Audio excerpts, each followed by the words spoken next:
Well, it's here, Xbox 360 emulation on Android. Now, one of the coolest devices I picked up in recent times is the Ayn Odin 3 handheld, and this little beast of a system has been my go-to for the majority of my retro needs. I did cover it on the channel a few months ago, showing off the power to play many modern emulators, including PS2, GameCube, Nintendo Switch, but the Ayn Odin 3 is a powerful Android device featuring the Snapdragon 8 Elite chip, a 6-inch 120Hz AMOLED screen, and there were various configurations of the Odin 3 handheld, including the base, Pro, Max, and Ultra, up to 24GB of RAM, running Android 15 for high-end emulation and streaming. It also features active cooling, Hall effect joysticks, Wi-Fi 7, making it a top-tier device for portable gaming and emulation needs. Now, I ended up getting the Pro version, which has 12GB of LPDDR5 RAM, and comes with 256GB of internal storage. Now, at the time, this cost me $399, but obviously it's more expensive now thanks to the ever-increasing cost of RAM and tariffs and things like that. Now, when it comes to Android emulation, there's still a few noticeable gaps, including PlayStation 3 emulation. I do believe there is a alpha version of RPCS3 that is a very, very early emulator. There's also Xbox 360, and this is something that I think a lot of us have been waiting a long time to really start to experience for the very first time. There's definitely been a few attempts at bringing Xbox 360 emulation to Android in the past, and these have various levels of their own issues.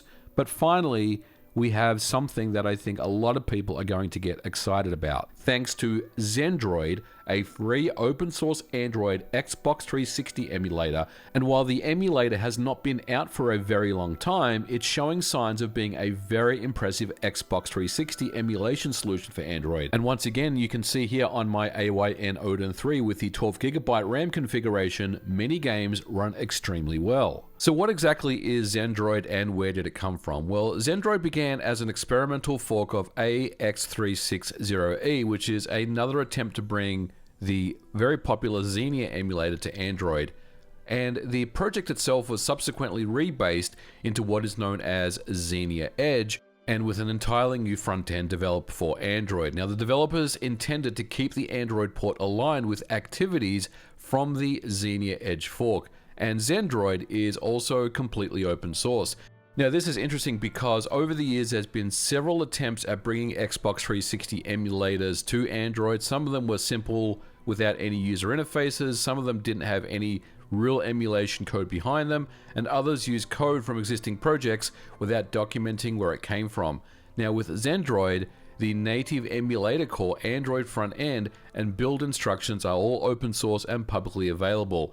The APK releases are generated through GitHub, and the project warns that XenDroid is free. And I really love to see these types of disclaimers. It talks about how if you are paying for the use of XenDroid, then you're obviously being scammed. So the only way that you can experience, or you should be experiencing XenDroid, is to download it for free or by itself. Now, the Android build is specifically compiled for ARM64 and also includes an ARM64 just-in-time recompiler. This means that we get some really good performance on the Ayn Odin 3. As you can see here, I'm testing a myriad of games, and over the span of testing various games over the last few days, performance in general is pretty good. It's not perfect. There's definitely some performance issues in some parts of some games, but we're talking close enough to full speed that in most cases you're not really going to notice anything out of the ordinary. Now, of course, because this is Xenia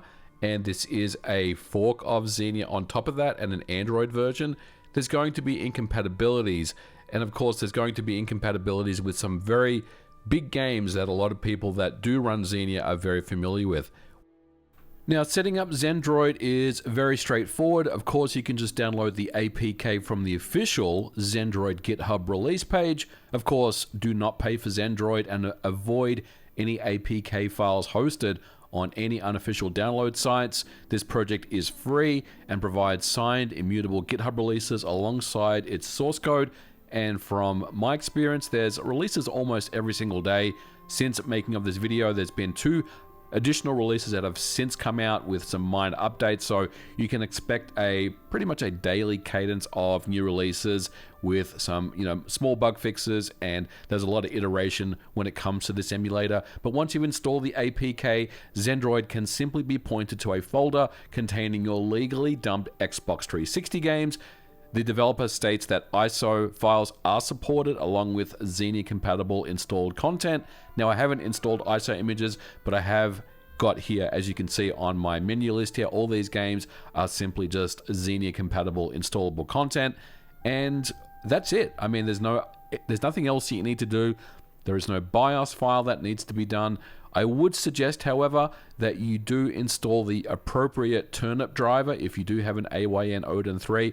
There is a default GPU driver that does come with the emulator, and it does a okay enough job for the most part. But if you are someone that is running an Ayn Odin 3, then I absolutely recommend that you install the latest turnip driver. And when it comes to this, the configuration aspect, I would leave all these options as stock to their defaults. I wouldn't fiddle around with these settings because there are many specific settings that can have an effect on your experience and your performance, especially at this time, because it doesn't seem like, at least based on what I've seen, there is no specific game configuration at the game level where you can tweak each individual game to, have the best settings available. Now, there are the concept of Xenia patches where you can apply patches per game, and this may help in some scenarios, but at the end of the day, I think leaving these settings as stock as possible, other than installing your turnip driver, will be kind of the move for you. Now, when it comes to compatibility, as you can see here, we've tested a bunch of different games on the Ayn Odin 3, and look, the initial list here is pretty good. As always, I think if you're going to test Xbox 360 games, the best level of compatibility is going to be around these smaller XBLA games, the Xbox Live Arcade games. In this scenario, you're going to get a very high level of compatibility and performance. However, I did test a bunch of different games, AAA games, including Call of Duty 4, which ran almost flawlessly, but there are definitely some frame rate drops here and there. I think it's due to shader recompilation, or just maybe the recompiler is working overtime and really kind of chugging the CPU on the Odin 3, but that is just a guess, of course. I also tested various other games, including Forza Horizon 2. This has the same graphical issues that you would come to expect if you were just playing it on a PC, but it runs at 30 frames per second, which is the target for the system itself. Another game that I think a lot of people are very interested in is the Lost Odyssey, the turn-based role-playing game.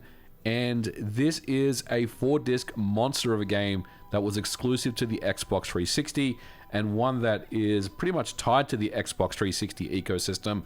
And behind the scenes, it's a very heavy streaming game. It uses Unreal Engine rendering, and there's a lot of frequent transitions between pre-rendered sequences and real-time sequences when it comes to its fight scenes. But overall, I only ran kind of the first 30 minutes or so, the initial fight scenes and some various other, scenes in the game, kind of getting into that first area of the game. And it ran really, really well. I wouldn't say it's perfect by any stretch of the imagination. I don't think it's fair to say that any game that runs on XenDroid is going to be perfect, because we have to basically go through everything. But at the end of the day, I'm very impressed with what I saw with Lost Odyssey on Android. Now, another game that I tested is one of my favorites, Fight Night Round 3. Again, ran really well. It doesn't seem any different to what I recall playing. There's definitely no enhancements as far as the game running at a high frame rate or anything like that. There may be the potential to run patches to do stuff like that. But for me, it's really just about replicating the Xbox 360 experience on Android. So I'm not necessarily interested in enhancing these games, but overall, the Ayn Odin 3 and XenDroid is kind of a match made in heaven. It's probably the best way to experience Xbox 360 games on an Android device. There may be some other high-end Android devices that will run 360 just as well, but overall, this is very, very satisfying stuff.